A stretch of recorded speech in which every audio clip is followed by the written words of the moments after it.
Why had she arrived without a word, without a rank, without even a name the roster could hold? The jungle didn't care. It pressed in on all of them, thick with humidity, insects humming in the shadows, the ground breathing with every step. Soldiers adjusted their gear, eyes scanning, hands restless on rifles. But their attention drifted, always to her. The stranger. The woman with the small black rucksack and no explanation. She never introduced herself when she joined 3 days earlier. No commanding officer had stood up and explained her purpose. She had walked in silent, nodding once, and slipped into their ranks like a shadow no one had invited. Whispers followed. Interpreter, maybe. Intelligence, possibly. Some thought she was an extra set of eyes from command, someone meant to watch them, not fight with them. None of it felt right.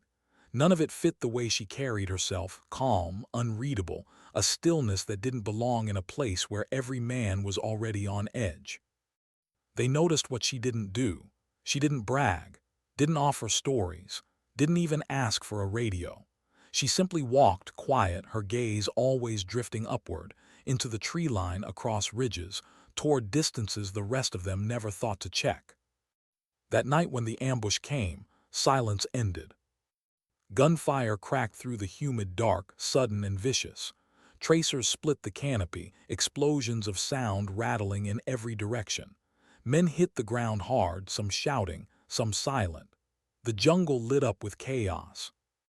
The Navy SEAL medic dropped beside one of the fallen, hands slick with blood as he tried to find the wound. His training screamed at him, "Stop the bleeding, don't look up, don't hesitate." But the situation was unraveling fast. Another man went down. The medic's heartbeat thundered in his ears, his own fear rising. And then her. She hadn't fired a single round when the ambush began.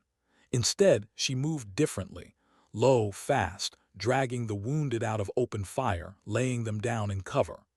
Her hands moved with precision, tightening tourniquets, packing wounds, clamping arteries, as if she'd rehearsed this scene 1,000 times in darker places.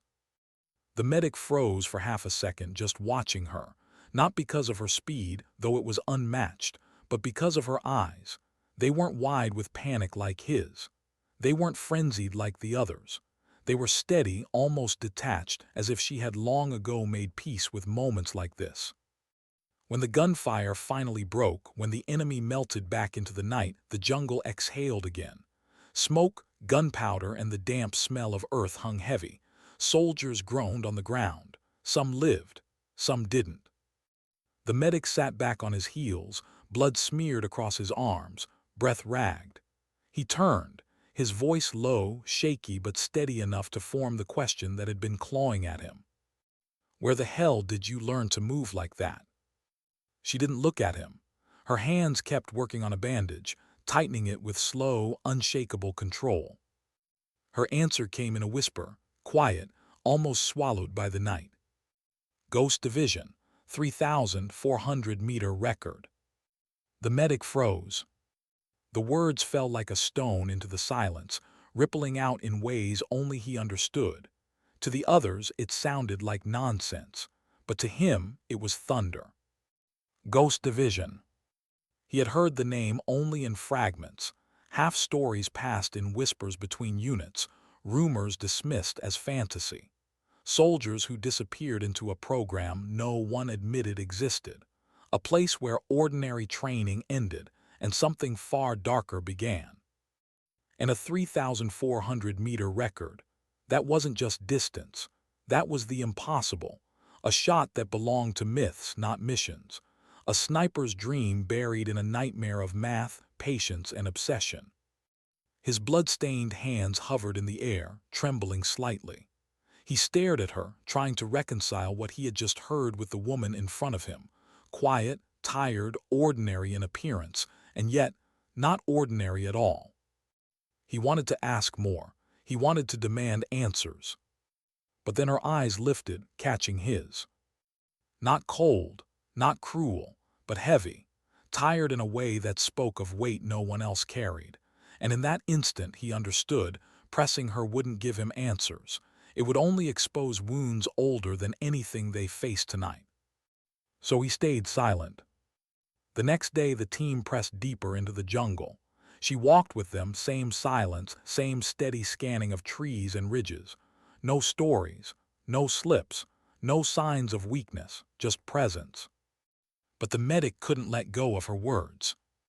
That night, under the dim red glow of a tactical light, as men cleaned rifles and whispered into radios, he leaned closer to her. "You said Ghost Division," he murmured. "What does that mean?" Her face was half lost in shadow. She didn't answer at first. He thought maybe she wouldn't. But then, slowly, she turned her gaze to him. "It means," she said softly, "we were ghosts before the world called us dead. It means we were trained to disappear so others could live." Her voice wasn't proud. It wasn't even angry. It was heavy. The medic swallowed hard, throat dry. He could feel in her tone the truth of unseen battles, fought in places without maps, without headlines, without the chance of anyone ever knowing. From the corner, one of the younger SEALs scoffed. "Ghost Division sounds like Hollywood crap." The woman didn't argue. She didn't flinch. She simply reached into her rucksack, pulling out a small folded patch. Black cloth, silver thread, a symbol no one recognized. She laid it gently in the dirt between them. No words. The silence that followed was thicker than the jungle itself. The medic's eyes dropped to her hands, strong, scarred, steady in the work but trembling just barely when she thought no one was looking. The mission that week was supposed to be simple, extraction of a local asset, in and out, but the jungle has no interest in plans, it devours them. And though no one said it aloud, each man now carried the same question.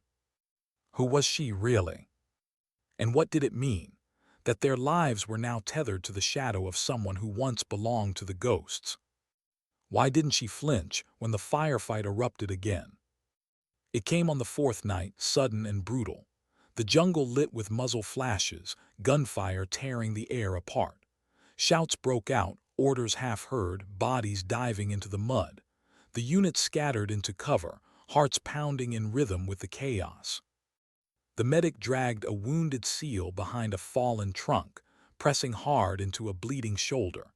He shouted for more hands, more pressure, but his voice drowned under the storm of bullets. And then he saw her. Not hiding, not scrambling, not afraid. Moving.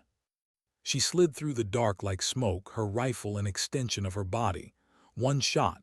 A pause, another. Each crack of her weapon was precise, deliberate. Not panic, not desperation, calculation. 3, 4, 5. Enemies fell before they even knew they had been marked. The SEALs fired blindly into shadows, trying to suppress, trying to survive. But she was hunting. Her breathing didn't change. Her eyes never wavered. She didn't shout, didn't celebrate. She just moved, silent and surgical, removing threats one by one. By the time the gunfire collapsed into silence, 15 hostiles lay scattered in the mud. The men blinked at her, chests heaving, disbelief painted on their faces. The young SEAL who had scoffed before whispered into the heavy quiet, "Who the hell are you?" She didn't answer, didn't explain, didn't even acknowledge the question.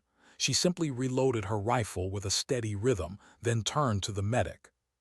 "Check your wounded." It wasn't a command, but they obeyed. Because they understood now, whatever she wasn't like them.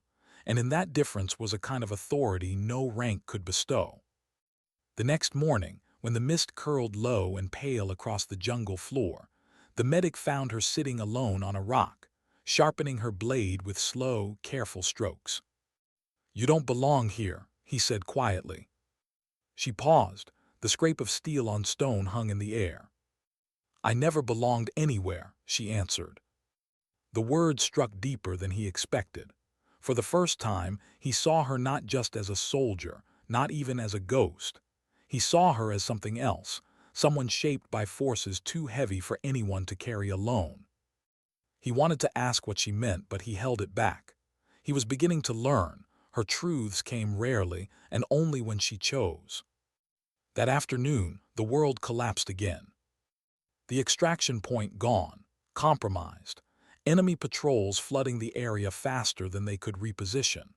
The radio screamed with bad news. No safe pickup, no route back the way they came. They had minutes to decide. Fight here and die or vanish into the jungle with no guarantees. The team clustered tight, voices sharp with fear and anger. Some argued to hold. Others demanded fallback plans. The medic just looked at her. And she spoke first. "There's another way." All eyes turned. The SEALs waited, skeptical, impatient. The medic swallowed. "What do you mean?" She stood calm, blade still in hand. "I know the terrain. I know the patrol routes. I can get you out." A soldier snapped. "Why should we trust you?" Her answer was simple. "Because I've done this before, because I've pulled men out of worse, and because if I wanted you dead," she paused, her eyes cutting through the silence, "you'd already be." No one moved. No one argued. The medic's voice broke the silence, firm but quiet. "We follow her." And they did. Through mud and blood, through rivers that swallowed boots and leeches that clung to skin, over ridges that tore flesh and spirits alike, they followed her. She never faltered, never hesitated, her weapon slung, her eyes scanning, every step purposeful.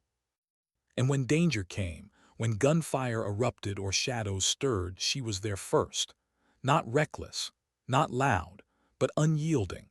A rifle raised, a knife ready, her body moving with the certainty of someone who had rehearsed every outcome long before it arrived. The SEALs began to understand. She wasn't guiding them with guesswork. She was walking them through a map she carried in her bones. At night, when the team collapsed in exhaustion, she remained awake, silent, watchful, her gaze fixed on the dark as if the jungle whispered to her alone. The medic noticed the way her face changed in those hours. When the others slept, her armor slipped. Not weakness, but weariness. As if every shadow held a memory she couldn't outrun. He wanted to ask her then, what faces haunted her, what ghosts followed her, but he stayed quiet. Because sometimes silence is the only respect you can give to someone who carries more than they will ever tell. On the seventh day, the safe zone appeared like a miracle. Helicopters thundered overhead, their blades chopping the air, a promise of survival at last. The team cheered, relief breaking across their battered faces. But she didn't move. She stood at the tree line, still as stone, her rucksack slung on her shoulder. The medic turned, panic rising. "You're not coming." She shook her head once. "Ghosts don't go home." He stepped closer, desperation bleeding through his voice. "You saved us. You bled for us. You belong with us." For the first time, her eyes softened. "I belong where no one remembers my name." Before he could speak again, she pressed something into his palm. Warm, worn, the black patch with silver stitching. "When they ask who saved you," she said softly, "tell them a ghost passed through." And then she turned. Without another word, she disappeared into the jungle, silent, unseen, gone. The medic stood frozen, the rotor blades pounding his ears, the patch clenched in his fist. He knew he would never forget her, and deep down he knew she wasn't done. Somewhere in the shadows, she was still fighting battles no one else would ever know. Why did he still hear her voice, years later, when the battlefield was long behind him? The war had ended for most of them, not in one sweeping moment but in fragments, rotations completed, missions blurred together, medals pinned, bodies buried. Men drifted home, carrying scars they didn't always show. Some drowned them in silence, others in noise. But the medic, he carried something different. A patch, black cloth, silver stitching, folded into the lining of his wallet, pressed against his chest like a secret heartbeat. When new recruits asked him who the bravest soldier he had ever served with was, he always hesitated. Not because he didn't know, but because saying her name, saying what little he knew of her, felt like breaking a vow. Still, some stories refused to die. She wasn't like anyone else, he would say finally, his voice quieter, slower. She was trained in shadows, saved us when no one else could. The last words she gave me were simple: Ghost Division, 3,400-meter record. And every time he repeated it, the same shiver moved through him, not of fear but of awe. He never saw her again, not really, but sometimes he wondered if he caught glimpses of her. In classified reports with lines blacked out, in whispers passed between intelligence officers in corridors not meant for him. Once, on a grainy satellite photo pinned to a wall, just a figure blurred moving through trees in a place no one should have survived. And yet, she haunted him more in dreams than in documents. He would wake in the night, the sound of rotor blades in his ears, the image of her walking away replaying over and over. The line she left him burned deep: ghosts don't go home. But why not? Why did she believe she didn't belong? The questions became a kind of weight, not because he needed answers for himself, but because he wanted the world to understand what it had lost, what it had nearly erased. He remembered the way she moved in the firefight, precise and unflinching. He remembered the way her hands trembled when she thought no one noticed. He remembered the softness in her eyes when she said she belonged where no one remembered her name. Contradictions, strength carved out of pain, skill born not from ambition but from survival. The Ghost Division, he began to realize, wasn't just a program. It was a graveyard, a place where names were buried before the bodies ever were. And still she lived. Somewhere. That thought carried him through years when the war's echoes clawed at his own mind. Because if she could keep walking into the dark, then so could he. One night, years after the mission, he sat across from another veteran in a dim bar. The man spoke of units, of operations, of things best left unsaid. And then, without warning, he leaned closer. "You ever hear of them?" the man asked. "The ghosts?" The medic's hand tightened around his glass. "Maybe. They say it's where the army sent people who didn't fit anywhere else. People who could do things others couldn't stomach. Missions no command wanted to claim." The medic stayed silent. "They say most of them never made it back," the man added, his tone dropping. "And the ones who did weren't really themselves anymore." The medic didn't answer. He only thought of her words, "I never belonged anywhere." Later, lying awake in the dark, he realized what unsettled him most. Not that she was gone, not even that he didn't know where. But that, somewhere out there, she might still be carrying the weight of battles the world would never record. And the truth was, he wasn't sure if she wanted to be remembered at all. Sometimes, when the silence grew heavy, he wondered if she regretted letting the words slip that night by the firelight. Ghost Division, 3,400-meter record. A secret given, a crack in the armor. Maybe she hadn't meant to tell him. Maybe the look in her eyes, the tiredness, the unspoken sorrow, had been the real truth, and the numbers were just a shield. But one thing he knew for certain: she had saved them. And that mattered more than all the rumors, all the unanswered questions. The ghosts lived in silence, but her silence had been the reason his men still breathed. And sometimes dignity doesn't speak. It simply acts. Why had she whispered it at all? Those two words, that impossible number. Ghost Division, 3,400 meters. The medic had turned those words over in his mind for years, like a stone smoothed by river currents. But what he never knew was that, for her, speaking them had been an accident, a crack in armor she swore would never break. Because the truth of Ghost Division wasn't meant to be spoken. It had been forged in silence. She had been 20 when they pulled her into the program. Not asked, pulled. She remembered the room, bare walls, a single table, a man in a uniform without a nameplate. He never smiled, never introduced himself.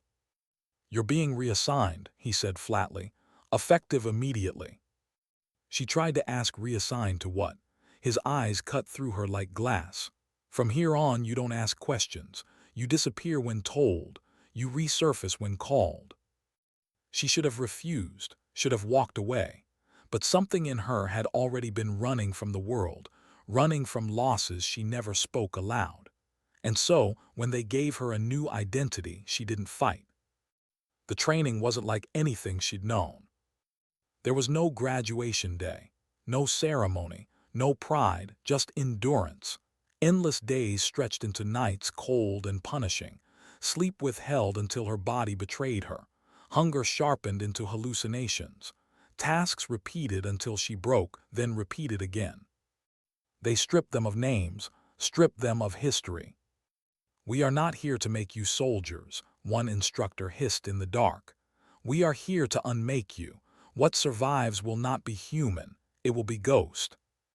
She remembered lying in the dirt one night, rain soaking her skin, her body trembling from exhaustion so deep it felt like death.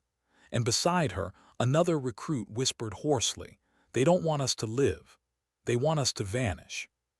He didn't make it to morning. By the end of her first year, most were gone. The ones who remained didn't celebrate survival. They didn't even speak of it, because they had all learned the same lesson. Ghosts don't form bonds. Bonds can be broken, and broken things get buried. The sniper program came later. Long days on ridgelines, wind in her face, the stillness of the world narrowing into a single breath, a single heartbeat, a single trigger squeeze. She learned patience, hours without movement, days without words. The silence became her only companion. The first time she hit beyond 2,000 meters, no one clapped. No one congratulated her. The instructor simply muttered, "Again." She did it again, and again, until her bones ached from lying prone, until her eyes burned from staring through glass. And then one day it happened. 3,400 meters. The shot was clean, perfect. A steel plate rang in the distance. No wind, no error, just silence broken only by the echo. She lowered the rifle. Her hands were steady, but inside something felt hollow. Because perfection didn't bring pride, it brought nothing. No one cheered, no one spoke. The instructor only nodded once. "Now you know what obsession feels like." That night she sat alone in the barracks, staring at her reflection in a shard of glass. She didn't see herself anymore. She saw the program looking back. And maybe that was the point. When she finally whispered those words years later, Ghost Division, 3,400-meter record, it wasn't meant as a boast. It wasn't even meant as truth. It was the weight she carried, spilling out without her permission. And the medic, hearing it, had no idea that what she'd revealed wasn't triumph. It was grief. Because every number has a cost, and she had paid hers long before he ever asked the question. Why did the faces return only at night, when the world was finally quiet? She could silence gunfire. She could silence her own fear, but she could never silence them. The recruits who hadn't made it, the ones who collapsed on training runs and were left in the mud, never to rise again. The one who whispered to her in the rain, "They don't want us to live." The sound of his voice still lingered like smoke, though his body had been gone for years. They had told her to forget them, to bury their names with the old versions of herself. But ghosts don't obey orders. And she carried them, every night, every time she closed her eyes. On missions, she locked it away. She became what they demanded, efficient, precise, invisible, a shadow moving through shadows, a rifle barrel, steady and unblinking. But after, the silence hit harder than any firefight. She remembered one mission, years before the jungle, where she met the medic, a mountain pass, snow biting her skin, wind clawing at her face. Her target moved slowly below, unaware. She steadied her breath, aligned her sights, waited. Hours passed before the shot opened the air. The bullet landed true, perfect. But when she exhaled, there was no pride, only the sudden weight of knowing a life had ended at her hands again. They had told her to count victories. She counted losses. And the losses never stopped climbing. That was the secret no one saw, not the men she fought beside, not even the medic who looked at her with awe instead of fear. They saw precision, they saw calm. They didn't see the fractures. The way her hands trembled when no one was looking. The way her eyes drifted to empty spaces, seeing people who weren't there anymore. The way she sharpened her blade at night, not because it needed it, but because the scraping sound drowned out the voices. She had been trained to disappear, but what she couldn't vanish from was herself. The medic had asked once gently, "Why don't you come back with us?" She hadn't answered him then, but the truth was simple: home didn't exist anymore. When you bury your name, when you bury your past, when you bury everyone you couldn't save, you can't walk into a quiet street and pretend you belong. Ghosts don't belong. They hover at the edges, unseen, unwanted, but never fully gone. And yet deep inside, there was a part of her that longed for it. She remembered watching the seals around the fire, laughing despite the mud and exhaustion. Brothers in arms, bound by more than orders. She had sat apart, silent but listening, and for a flicker of a moment she envied them. Envy. It was a dangerous thing for someone like her. Because envy meant hope, and hope was a crack in the armor. Still, the longing never died completely. It haunted her as much as the faces did.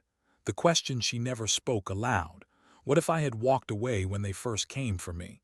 Would I still have been whole? Would I still have belonged somewhere?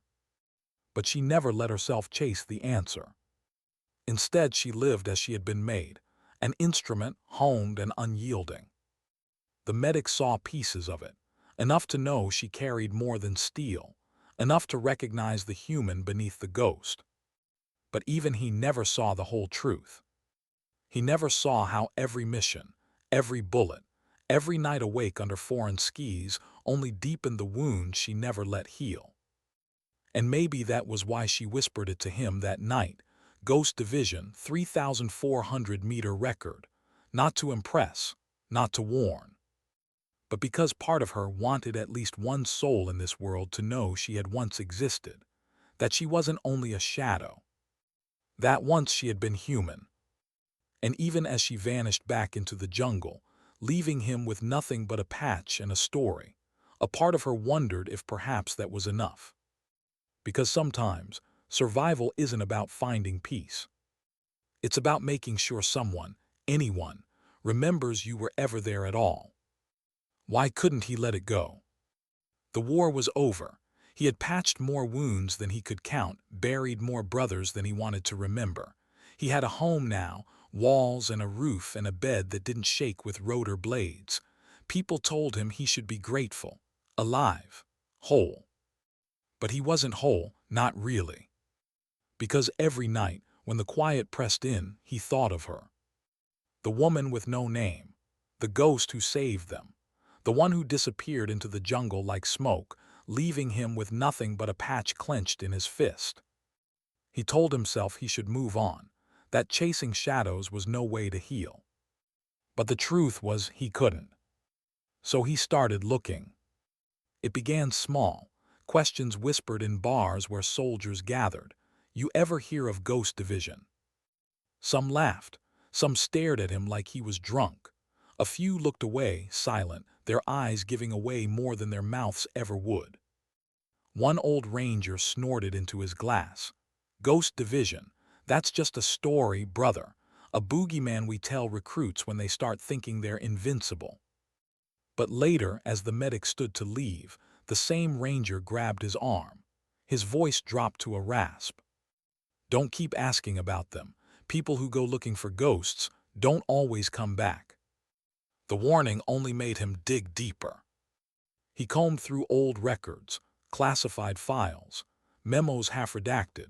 Each time he thought he found a lead, the paper ended in black ink, names burned away, missions cut off mid-sentence. But patterns emerged.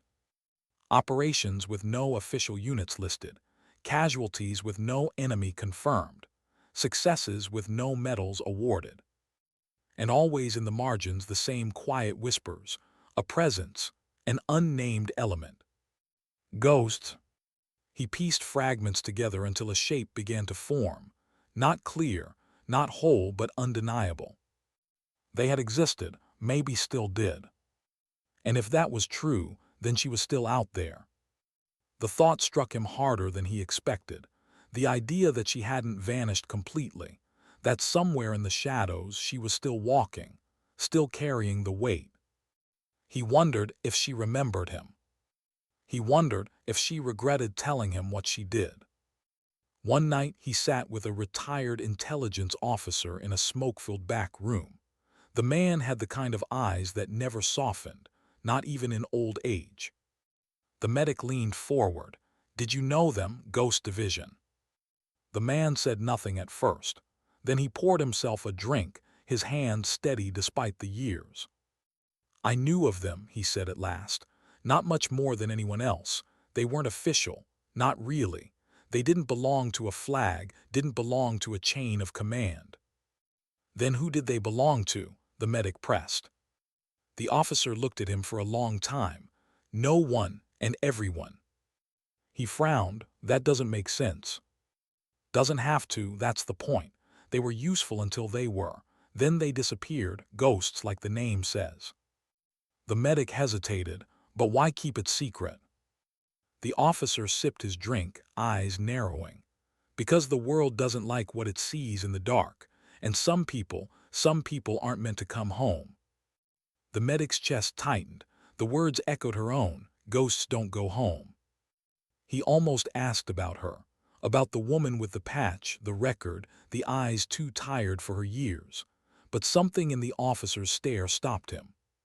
So he held it in. That night he lay awake, the patch pressed against his palm, and he realized the truth. He might never find her. Not in records, not in stories, not even in life. But maybe that wasn't the point. Maybe the point was that she had saved them.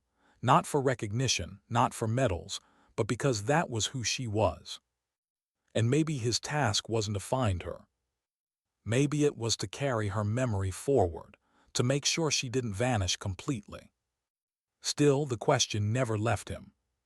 Somewhere in the dark, was she still fighting? Or had the jungle finally claimed its ghost?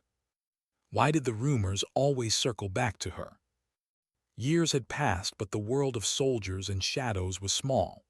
Word traveled in whispers, never in headlines.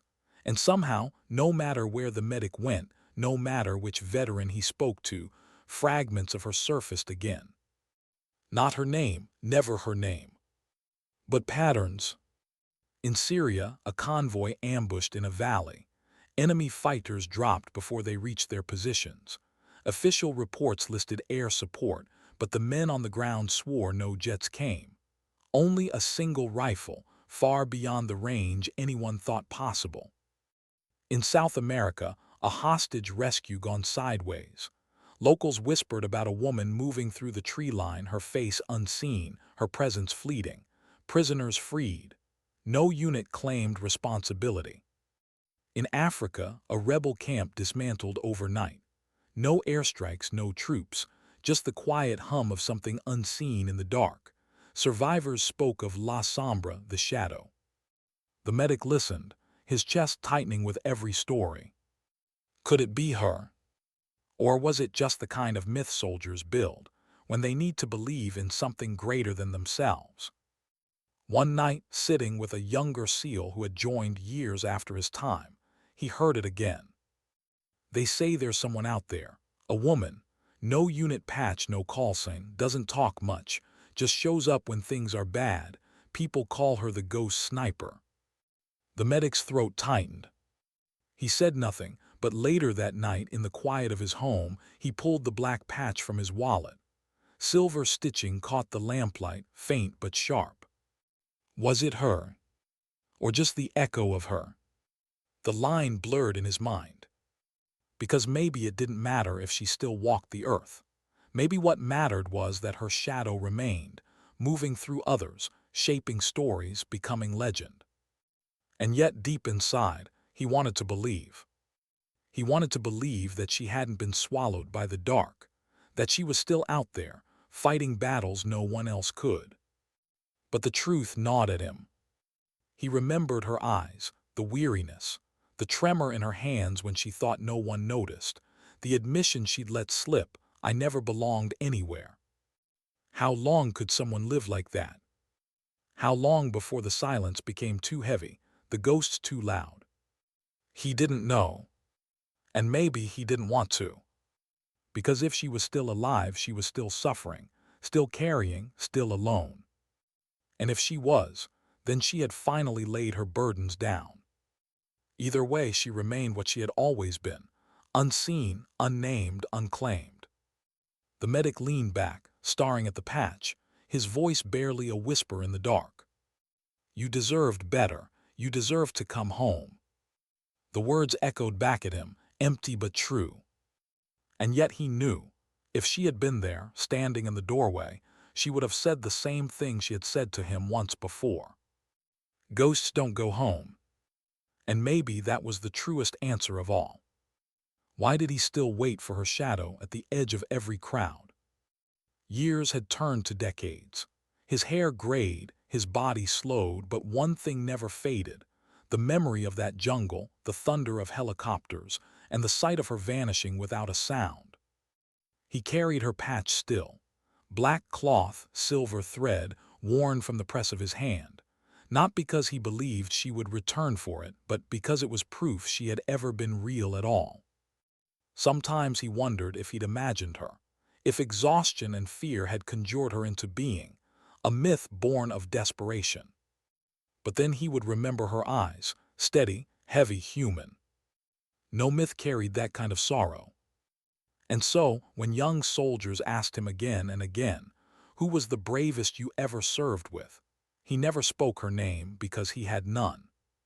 He spoke her truth. She was trained in shadows. She saved us when no one else could. And when it was over, she walked away because ghosts don't go home. The words never failed to silence a room, not because they explained, but because they didn't. And in that silence, he found the only tribute she would have wanted. Years later, at a military reunion, he heard it again. A whisper, a rumor. A sniper in the Middle East who made a shot no one believed possible.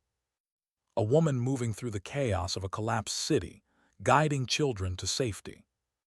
A figure at the edge of photographs, blurred, never claimed. He didn't ask questions anymore. He simply smiled faintly, his hand brushing the worn patch in his pocket. Because whether she lived or whether she was long gone didn't change the truth. She was still there. Not in body, not in name, but in shadow, in the lives she saved, in the silence she carried, in the legend that grew where no headlines ever reached. One evening, sitting alone on his porch, the medic stared out at the fading light. He thought of her words, spoken not with pride, but with the exhaustion of someone who had carried too much for too long. Ghost Division, 3,400-meter record. It had never been a boast, it had been a confession. And maybe that was the last gift she left him. Not the patch, not the story, but the reminder that some of the greatest acts of courage are never spoken, never known, never recorded. They are lived, and then they disappear.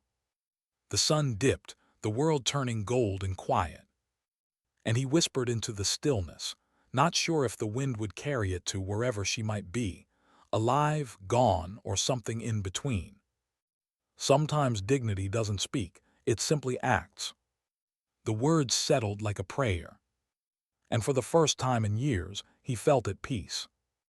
Because whether she was still out there, moving unseen through the world's forgotten battles, or whether she had finally laid her burden down, she remained what she had always been.